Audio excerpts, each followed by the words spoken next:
Et à un moment, arrêtons le politiquement correct et il faut que nos politiques arrêtent de nous prendre pour des cons, quoi. À l'heure actuelle, on manque de personnel et les EHPAD n'ont plus d'argent. Donc on contrôle des établissements dont on sait pertinemment qu'ils ne fonctionnent pas. Dernièrement, j'ai reçu un courrier d'une directrice d'un grand groupe privé d'EHPAD, dont je ne citerai pas le nom, qui me donnait une recette pour les mixer le soir, pour 12 personnes, 2 steaks hachés, 32 biscottes, désolé, j'ai du mal à en parler, et de l'eau chaude. Voilà, donc est-ce que tout est réglé? Je crois pas. Donc, vous voulez dire que 3 ans après le scandale, le livre de Victor Castanet, il s'est rien passé? Je veux dire que 3 ans après le scandale, on a remis un voile sur la vieillesse, on n'en parle pas, on n'en parle plus. Il y a des grands groupes qui fonctionnent comme Orpea et qui fonctionnent encore à l'heure actuelle comme Orpea, et on dit que tout va bien.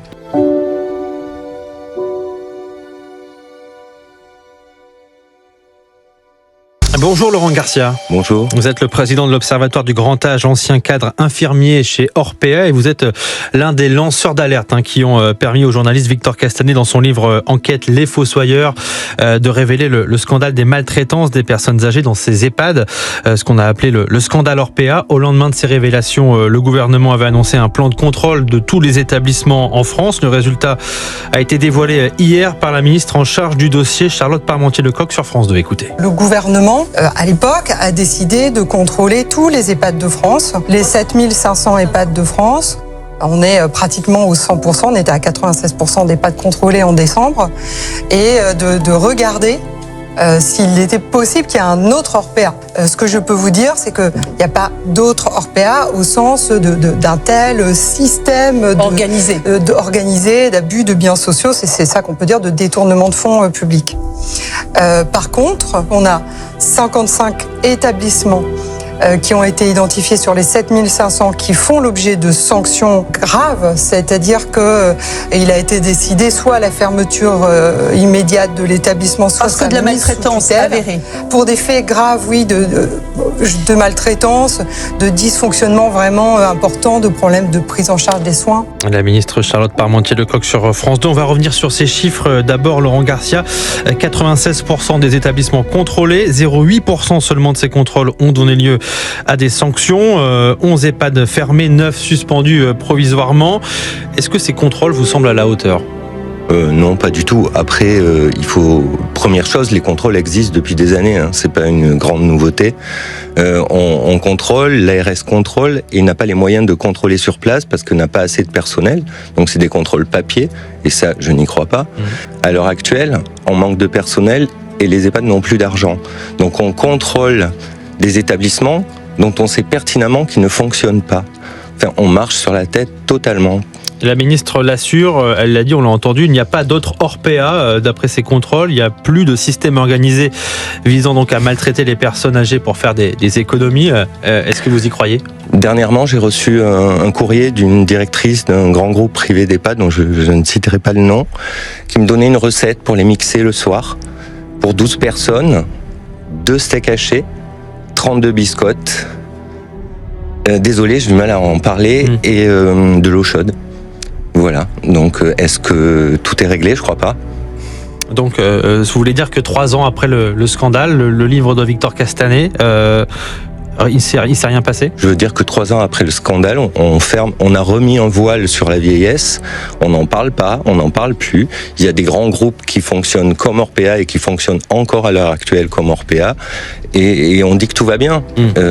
C'est pas possible. Pourtant, ces contrôles, ils sont bien réels. Ça veut dire qu'on n'a pas vraiment contrôlé. Il y a une partie quand même de contrôles inopinés qui ont été présentés. Je pense que notre autorité de tutelle, l'ARS, peut pas nous contrôler parce que c'est elle qui finance les postes. Déjà, ils vont pas nous dire lors d'un contrôle qu'on manque de personnel.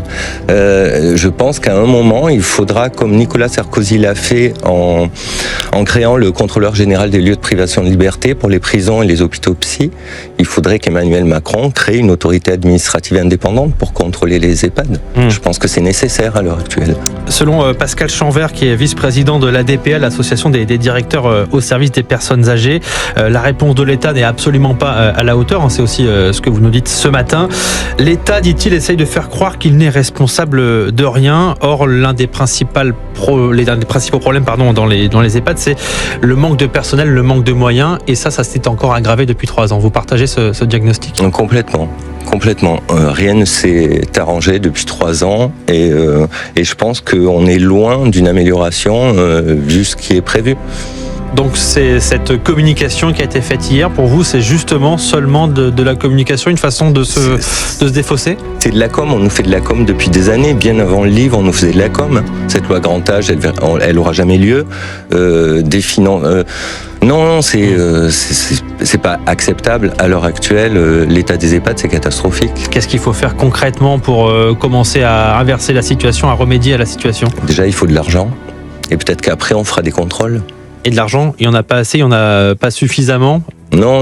De l'argent, les EHPAD sont en grande difficulté à l'heure actuelle. Même des EHPAD qui fonctionnent très bien, parce qu'il y en a. Les directeurs nous disent, notamment un directeur d'un grand groupement d'EHPAD, 11 EHPAD dans le 94, me disait là, Laurent, ça va, mais dans l'avenir...